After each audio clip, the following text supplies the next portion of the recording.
नमस्कार साथियों, स्वागत करता हूं आप सभी का एक बार फिर से नए वीडियो में। साथियों, हाल ही के कुछ वर्षों में भारत के पड़ोसी देशों में घटित कुछ राजनीतिक घटनाओं की वजह से भारत और उनके पड़ोसी देशों के बीच जो संबंध हैं वो काफ़ी ज़्यादा तनावपूर्ण हो गए हैं। ऐसा नहीं है कि भारत ने इन संबंधों को सुधारने का प्रयास नहीं किया है, काफ़ी प्रयास किया गया है, लेकिन सफलता इसमें प्राप्त नहीं हुई है।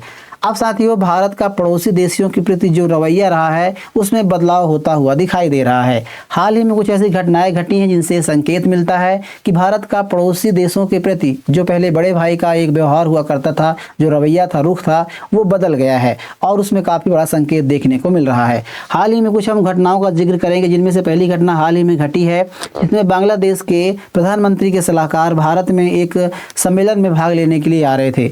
तब दिल्ली हवाई अड्डे पर उनके इमिग्रेशन की डॉक्यूमेंट्स की काफ़ी गहन जांच होती है और लगभग 2 घंटे तक उनको इंतजार करवाया जाता है। इसके बाद वो नाराज होकर के कोलंबो के रास्ते बांग्लादेश चले जाते हैं। इसको लेकर के विवाद बढ़ गया है। आखिरकार भारत ने जो स्टैंड लिया, ये क्या संदेश देने का कार्य कर रहा है या फिर क्या संदेश इससे मिलता है। इसके अलावा दूसरे हाल ही में एक और घटना घटी है, जिसमें भारत और नेपाल के बीच बिजली सप्लाई को लेकर के, जो भारत के रास्ते नेपाल बांग्लादेश को बिजली सप्लाई करता है, तो उसमें डिमांड ज़्यादा बढ़ाने की बातें कही जा रही थी कि और ज़्यादा बिजली सप्लाई की जाए, लेकिन भारत ने उसे मना कर दिया है। यानी कि 2 घटनाएं ऐसी घटी हैं जिनसे संकेत मिलता है कि भारत का जो स्टैंड है वो बदल गया है। अब सबसे बड़ी बात यह है साथियों, क्या भारत का वास्तव में जो रुख है पड़ोसी देशों के प्रति वो बदल गया है या फिर कोई ये महज घटना है? इन सभी के बारे में आज हम विस्तार से चर्चा करने वाले हैं। तो आइए शुरू करते हैं।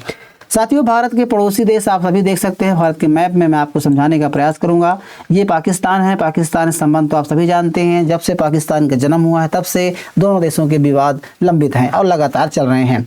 लेकिन और भी देश हैं, जैसे नेपाल है, बांग्लादेश है, भूटान है, इनसे संबंध हमारे काफ़ी अच्छे रहे हैं। हाल ही में कुछ ऐसी घटनाएँ घटी हैं, राजनीतिक घटनाएँ घटी हैं, उथल पुथल देखने को मिली हैं, चाहे वो बांग्लादेश में हो चाहे नेपाल में हो, जहाँ से सत्ता परिवर्तन हुआ है और दोनों देशों के बीच संबंधों में दरार आई है। बात करें बांग्लादेश के साथियों, तो शेख हसीना की सरकार थी, तब भारत के संबंध काफ़ी अच्छे थे, चाहे व्यापार को लेकर के हो, अंतर्राष्ट्रीय स्तर पर हो, कई काफ़ी सारी चीज़ों को लेकर के संबंध काफ़ी अच्छे थे।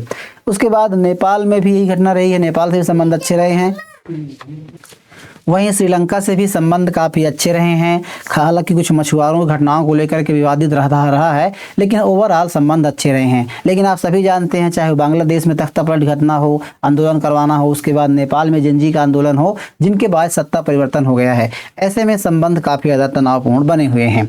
लेकिन इसी बीच साथियों, जो स्टैंड रहा, जैसे कि मैंने बताया कि भारत के साथ पहले जो संबंध रहा है अन्य देशों का, पड़ोसी देश, वो भारत अपने पड़ोसी देशों को बड़े भाई, मतलब भारत को एक बहुत बड़ा देश है तो वो बड़े भाई के तौर पर देखा जाता था और उसमें पड़ोसी देशों को आर्थिक सहायता देना हो, विकास परियोजना जैसे कार्य हो, इसके अलावा रियायती व्यापार को लेकर के भी हो, इसके अलावा आपदा में सहायता करना हो, कूटनीतिक लचीलापन हो, तो कई सारे क्षेत्रों में भारत उनको मदद करता था, जोर देता था। लेकिन अब क्या है कि बदल गया है। जैसे ही वहाँ पर सत्ता बदला है, बांग्लादेश हो, बांग्लादेश हो, नेपाल हो, उनका जो रुख है वो बदला। इस प्रकार से बांग्लादेश का रुख पाकिस्तान के प्रति ज़्यादा हुआ है। इसके अलावा चाइना का भी रुख, जो माफ़ कीजिए, नेपाल का भी जो रुख है वो चाइना की तरफ हुआ है। तो कहीं ऐसे में भारत की जो चीनी फैक्टर है वो इनको काफ़ी ज़्यादा प्रभावित किया है। तो ऐसे में भारत का जो रुख है वो बदल गया है। ऐसे में हाल ही में एक खबर निकल के आ रही है, जिसके बारे में चर्चा करने जा रहे हैं। बांग्लादेश के एक डिप्लोमेट्स हैं, बांग्लादेश के जो प्रधानमंत्री के सलाहकार हैं, उन जो भारत की यात्रा पर आए हुए थे, उनके सत्यापन के लिए 2 घंटे तक उनको इंतजार कराया गया। इसके बाद वो भारत से चले गए। साथियों, ये खबर बन रही है, इसको लेकर हेडलाइंस बन रही है कई प्रकार के समाचार पत्रों में, जिसने प्रमुखता से प्रकाशित की जा रही है। इस खबर के होने के बाद से भारत और बांग्लादेश के बीच एक बार फिर से तनाव उत्पन्न हो गया है। अब बात करते हैं खबर की। घटना क्या घटी? दरअसल क्या है कि बांग्लादेश के प्रधानमंत्री के सूचना सलाहकार डॉक्टर जाहिद उर रहमान, दिल्ली एयरपोर्ट पर उनको रोका गया। अब वो भारत की यात्रा पर आए हुए थे। भारत पे एक मतलब कि एक बैठक थी IORA की, यानी कि इंडियन ओशियन रिम एसोसिएशन। ये क्या है, इसके बारे में आगे हम चर्चा करेंगे। इसमें शामिल होने के लिए, इसकी मेजबानी भारत कर रहा है, तो इसमें शामिल होने के लिए रहमान साहब आए हुए थे। ऐसे में उनको एयरपोर्ट पर इमिग्रेशन अधिकारियों द्वारा उन्हें करीब 2 घंटे तक रोका रखा गया। उसके बाद उनकी जाँच हुई, कड़ी गहन जाँच हुई और उसके बाद उसे अनुमति दे दी गई। तो अनुमति देने के बाद वो भारत में नहीं रुके, बल्कि पासपोर्ट उन्होंने वापस मांगा और भारत से आने से इनकार कर दिया, जिसके बाद वो कोलंबो के रास्ते सोमवार को ढाका लौट गए। अब जब लौटे गए तो उसके बाद से साथियों बांग्लादेश में ढाका में जो भारत के उच्चायुक्त थे उनको बुला करके तलब करके और कड़ी प्रतिक्रिया दी गई है, जिसके बाद से दोनों देशों के विवाद उत्पन्न हो गया है। अब जो डॉक्टर जावेद उर रहमान है वो भारत क्यों आए थे, तो वो इंडियन ओशियन रेम एसोसिएशन में भाग लेने के लिए आए। देखिए ये एक प्रकार का संगठन है जिसकी स्थापना 7 मार्च 1997 को हुई थी। इसका मकसद ये है कि मुख्य उद्देश्य हिंद महासागर क्षेत्र में आर्थिक सहयोग, समुद्री सुरक्षा, व्यापार और विकास को बढ़ावा देना है। आप मैप में देख सकते हैं, ये पूरा मैप है, ये पूरा हिंद महासागर है। इसमें जितने भी देश आते हैं, लगभग इसमें 23 देश आते हैं और 23 देश आते हैं, जिसमें भारत भी इसका हिस्सा है। इसके अलावा कई सारे साझेदार देश होते हैं। इसके अलावा इसका जो मकसद होता है इस पूरे बैठक का, इस प्रकार के ऑर्गेनाइजेशन का, वो ये होता है क्योंकि देखिए काफ़ी ज़्यादा मात्रा में यहाँ से समुद्री व्यापार होता है। दुनिया भर के लगभग आधे कंटेनर यहाँ से गुजरते हैं। वैश्विक तेल की आपूर्ति होती है, एशिया को अफ्रीका और ऑस्ट्रेलिया से जोड़ता है। तो ये काफ़ी अहम महासागर माना जाता है हिंद महासागर। तो इसमें क्या है कि जो देश इनकी सुरक्षा को लेकर के बात होती है, समुद्री व्यापार को लेकर के, आपदा प्रबंधन, विज्ञान और तकनीकी कई क्षेत्रों में लेकर के इसमें बात होती है। अब भारत के लिए भी इम्पोर्टेंट माना जाता है क्योंकि भारत अभी 2025 से इसकी मेज़बानी, 2025 इसका वो है चेयरपर्सन है और अभी 2026 में यानी कि इसकी मेज़बानी कर रहा है। तो ऐसे में क्या है, भारत के लिए काफ़ी इंपॉर्टेंट हो जाता है और इसी में भाग लेने के लिए वो आए हुए थे। आप देख सकते हैं इंडोनेशिया, ऑस्ट्रेलिया, के अलावा यहाँ साउथ अफ्रीका से लेकर के ये सारे देश कलर में आपको दिख रहे हैं, ये इस देश के मेंबर देश हैं इस संगठन के। तो इसी बैठक में वो शामिल होने के लिए आए हुए थे। अब देखिए आगे इन्हें रोका क्यों गया, अभी इसकी जांच चल रही है, लेकिन अभी जो शुरुआती खबर निकल कर आ रही है उसके बारे में हम बात करें उससे पहले इनके बारे में जान लेते हैं कि जो जियाउर रहमान हैं जी, ये क्या है कि इनके बारे में बात कर लेते हैं। देखिए इनका जन्म बांग्लादेश में हुआ। उन्होंने ढाका मेडिकल कॉलेज से MBBS की पढ़ाई की है और बाद में MBA में भी किया है। पेशे से वो डॉक्टर है, लेकिन सार्वजनिक रूप में इनको जो पहचान मिली है वो राजनीतिक विश्लेषक और टीवी कमेंटेटर के रूप में मिली है। पहले वे टीवी डिबेट करते थे, अखबारों में राजनीतिक विश्लेषण के लिए प्रसिद्ध थे। उन्होंने जहेद टास्क नाम के से एक सोशल मीडिया और यूट्यूब प्लेटफॉर्म बनाया था। और सबसे बड़ी बात यह है कि जब इससे पहले जो चुनाव हुए हैं, तारिक रहमान की सरकार बनी, उससे पहले मोहम्मद यूनुस की सरकार थी, अंतरिम सरकार थी, तो उसमें ये चुनाव सुधार आयोग से जुड़े हुए थे, मतलब उस सरकार से भी जुड़े हुए थे। तो अब देखिए इनका जो स्टैंड रहा है भारत के प्रति काफ़ी कड़ा रहा है, आलोचनात्मक रहा है, भारत की लगातार आलोचना करते रहते हैं। और अभी जो तारिक रहमान की सरकार बनी है उसमें ये रणनीति सलाहकार नियुक्त किए गए हैं, जिन्हें राज्य मंत्री का दर्जा प्राप्त है, यानी कि प्रधानमंत्री के रणनीतिक सलाहकार हैं जिन्हें राज्य मंत्री का दर्जा प्राप्त है। तो ये भारत की यात्रा पर आए हुए थे। अब इनका भारत के प्रति क्या रुख है, तो भारत को लेकर के इनकी जो प्रतिक्रिया होती है काफ़ी तीखी होती है, आलोचनात्मक होती है। इन्होंने अपने सोशल मीडिया प्लेटफॉर्म पर भारत विरोधी बयान दिए हैं, जैसे प्रधानमंत्री मोदी को फांसीवाद कहना, भारत पर हिंदू कार्ड खेलने का आरोप लगाना, और जो अभी हाल ही में हिंदुओं पर अत्याचार हुए थे उसको लेकर के भी इन्होंने कुछ ऐसे कमेंट्स किए थे। इसके अलावा पहले ही इनको अप्रव्रजन निगरानी सूची में रखा है, मतलब इनके ऊपर काफ़ी सारे ऐसे सोशल मीडिया भी भारत में इनको लेकर के एक मतलब वो बनाई गई थी कि पहले से सुरक्षा एजेंसियों को ये निगरानी की सूची में थे, मतलब वॉच लिस्ट में थे। जो भारत की सुरक्षा एजेंसियां हैं उनके वॉच लिस्ट में थे, जिसके तहत इनकी कड़ी जांच की गई है। ऐसे में आरोप लगाया गया था कि भारत विरोधी सामग्री बनाने के प्रसारित करते हैं, आरोपों की वजह से इनका नाम जो है सूची में डाला गया था। हालांकि अभी इसकी जांच चल रही है। और सबसे बड़ी बात यह है कि ये कोई खास पासपोर्ट लेकर के यात्रा नहीं कर रहे थे, बल्कि जो बांग्लादेशी का सामान्य पासपोर्ट था और सार्क वीज़ा पर यात्रा कर रहे थे। तो उसके वास्ते इसके बाद जानकारी निकल के आ रही है कि इनको रोका गया था। हालांकि इनको लेकर कुछ अपडेट्स भी नहीं थे कि मतलब खबरों में ये भी दावा किया जा रहा है कि पहले भारतीय राजनयिकों के या इनके आने के लेकर के कोई ऐसी बातें भी नहीं बताई गई थी। हालांकि जांच का विषय है, लेकिन अभी सबसे बड़ी वजह जो बड़ा कारण निकल कर आ रहा है कि इनको रोका गया था, उसके पीछे ये है कि ये भारत विरोधी बयान देते थे अपने सोशल मीडिया पर, और भारत बांग्लादेश में हिंदुओं पर जो अत्याचार होते थे उनको लेकर के ये मतलब लगातार वो प्रतिक्रिया देते थे। मतलब भारत विरोधी बयानों की वजह से इनको रोका गया था और भारत की सुरक्षा एजेंसियों में ये वॉच लिस्ट में थे। इसलिए जब ऐसे उन्होंने आए होंगे तो उनकी जब जानकारी अपडेट की गई होगी या फिर सर्च किया गया होगा तो जानकारी निकल के वहाँ पर आ जाती है। ये बात थी, इसको लेकर के विवाद अभी बना हुआ है। बांग्लादेश के भारत के जो उच्चायुक्त है बांग्लादेश में, उनको बुला करके तलब किया गया है वहाँ के सरकार के द्वारा और कड़ी प्रतिक्रिया दी गई। इसके बाद से विवाद तनावपूर्ण हो गया है। वही दूसरी खबर है साथियों, भारत के लेकर के खबर ये है कि भारत और नेपाल और बांग्लादेश के बीच एक त्रिपक्षीय समझौता हुआ था। दरअसल क्या है, इसको लेकर खबर निकल के आई, इसमें बांग्लादेश में जो डिमांड थी, मतलब क्या है कि नेपाल जो है भारत के रास्ते भारत को भी बिजली सप्लाई करता है और बांग्लादेश को भी करता है, क्योंकि बरसात के महीने में जो नेपाल में जो बिजली की उत्पादन है काफ़ी ज़्यादा बढ़ जाती है। तो सप्लाई होने की वजह से क्या होता है कि भारत सप्लाई करता है और नेपाल बांग्लादेश को भी करता है।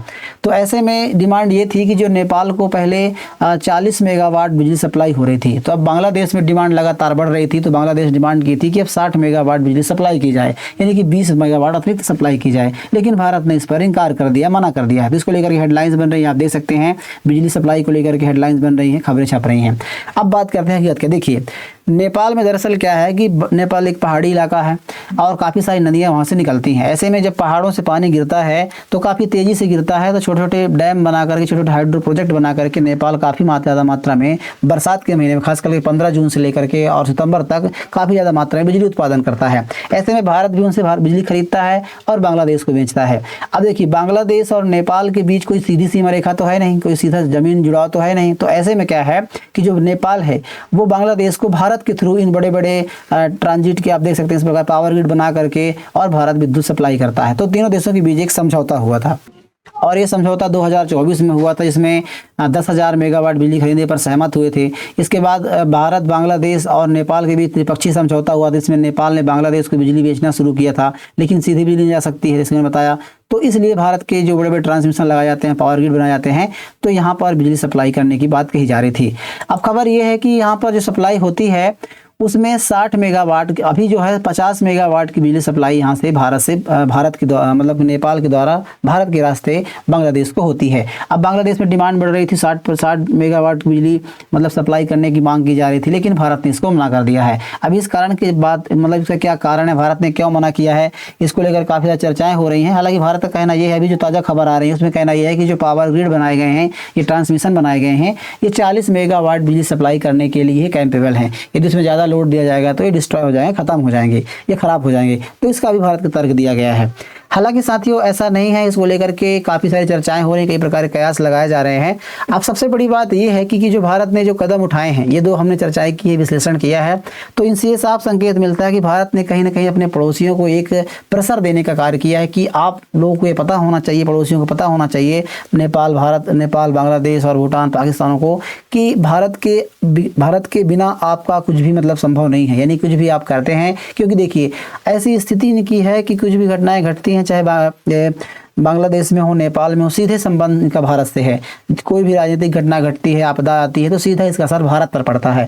तो भारत के बिना इनको संभव नहीं है। तो हालांकि भारत ने काफ़ी प्रयास किए हैं इनको सुधारने के लिए। चाहे हम बात करें अभी नेपाल को लेकर, खास करके बांग्लादेश को लेकर के, तो बांग्लादेश के साथ जब अंतरिम सरकार थी तो पहले मोहम्मद यूनुस की सरकार, आप सभी जानते हैं कि प्रो पाकिस्तानी थी, पाकिस्तान संबंध काफ़ी अच्छे उन्होंने बढ़ाने का प्रयास किया था और भारत से लगातार संबंध तनावपूर्ण थे।